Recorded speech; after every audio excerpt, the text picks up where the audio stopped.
Bismillahirrahmanirrahim. Nama Uwais Al-Qarni. Pernah dengar nama ini? Uwais Al-Qarni. Pemuda miskin pengembala kambing di negeri Yaman. Padang tandus yang dia tinggal di situ. Yang dia kesampingkan hidupnya untuk ibunya. Untuk ibunya. Tidaklah terucap kalimat satu yang ingin ibunya pengen. Kecuali Uwais pasti akan melakukannya. Apapun. Dan ibunya cacat. Apa kata Uwais? Tidak akan pernah terlontar kata dari mulut ibuku. Kecuali kan kulakukan yang dia inginkan. Masya Allah. Kalau kita mau bicara ini nih. Karena kita mau bicara maut yang orang tua kita entah mungkin kapan. Ibunya cacat. Dan dia menomorduakan diri yang penting orang tuanya dulu. Hingga satu waktu. Ibunya berkata, wahai Uwais. Ibu sudah tua. Andai kematian mendatangi ibu. Ada beberapa keinginan yang ibu pengen merasakan keinginan tersebut. Mungkin enggak ya? Apa bu? Katakan. Ibu pengen haji. Bengong Uwais, ya Allah bu. Ini Yaman. Hadramaut. Yang sekarang saja pesawat itu bisa 3 jam menuju Saudi itu. 2 jam lebih lah menuju Saudi. Itu Jakarta Surabaya aja deket. Sejam 40 menit paling. Ini lebih jauh lagi. Kebayang berapa ratus kilo, berapa ribu kilo gak tahu. Ya baiklah ibu. Kata Uwais, aku tidak pernah menolak permintaan ibuku. Tapi kali ini aku tidak bisa menjawab. Karena mikir gimana caranya ini.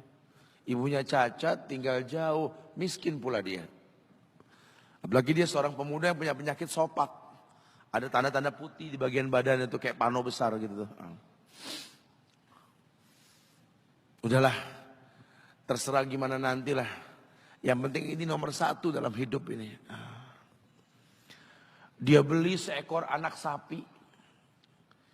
Digendong tiap hari itu sapi sama si Uwais menuju puncak gunung. Turun lagi. Gendong ke atas, turun lagi tiap hari. Sampai orang bilang, Uwais gila no. Orang sapi dipiara dia digendong. No Uwais no. Tiap hari naik gunung yang tinggi. Sampai enggak berasa, dikatakan 8 bulan dia lakukan itu. Sehingga terbentuklah fisiknya yang bagus karena olahraga tiap hari bawa itu sapi. Dan sapi itu makin berat. Dalam hikayat dikatakan sampai di atas 100 kilo itu sapi. 8 bulan. Kemudian dia tetap gendong ke atas dan dia yakin bismillah saya yakin. Sampailah bulan haji. Ibu naik ke pundakku. Digendong ibunya dari negeri Yaman.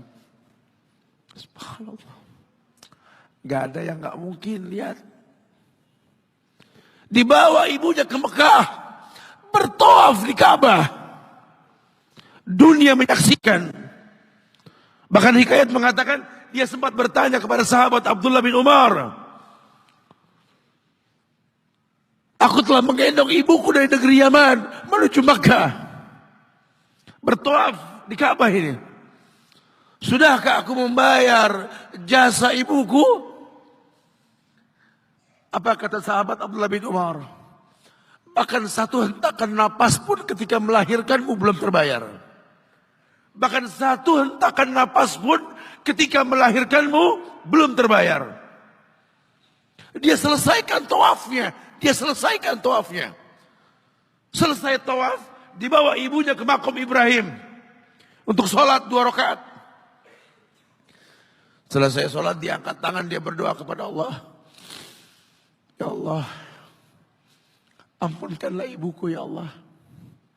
Ampunkan ibuku ya Allah. Masukkanlah dia ke sorgamu ya Allah. Masukkan dia ke sorgamu ya Allah. Ibunya berbisik, Uwais, sudah ta'ala. Mintalah pada Tuhanmu ampunan untuk dirimu dan sorga untukmu. Wallahi wahai ibu, Allah ampunkan kamu, Allah masukkan kamu ke sorga, cukup untukku. Ridhomu yang kubutuhkan wahai ibu. Lihat. Manusia saleh, hasil doa Rabbi habli minas solihin. Lihat. Makanya ketika Nabi mengatakan innahu min ahli sama, ini manusia penghuni langit. Umar, Ali, temui Uwais. Karena Uwais itu pernah mau ketemu sama Rasul. Gak ketemu, Uwais izin sama ibunya. Setelah urusan haji beres. Mau ketemu Rasul di Madinah. Kata ibunya, jangan lama-lama nak. Ibu menantimu nak. Datang dia ke rumah Rasul. Ada Aisyah radhiyallahu anha. Kata Aisyah, Rasul sedang perang.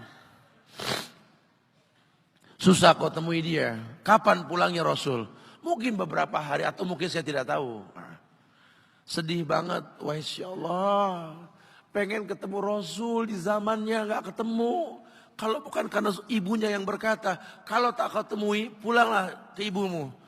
Karena ibunya menanti, mau gak mau dia tinggalkan itu rumah Rasul. Kalau ibunya gak ada mungkin dia tongkrongi itu. Dia ingat ibunya menanti. Dia tidak ingin orang tuanya mengeluh. Lihat. Maka ketika ibunya meninggal, dia baru bisa keluar. Mengikuti rombongan Yaman ke Syam. Disitulah dia berjumpa dengan Umar ibn al-Khattab. Rombongan Yaman, betul. Kata Umar, apakah ada seorang pemuda di antara kalian yang bernama Uwais? Blongo dong Uwais. Saya khalifah saya. Umar ngelihat ada tanda putih di bagian lengannya. Kenapa? Karena ketika dia berdoa minta yang terbaik buat ibunya, penyakit sopaknya hilang.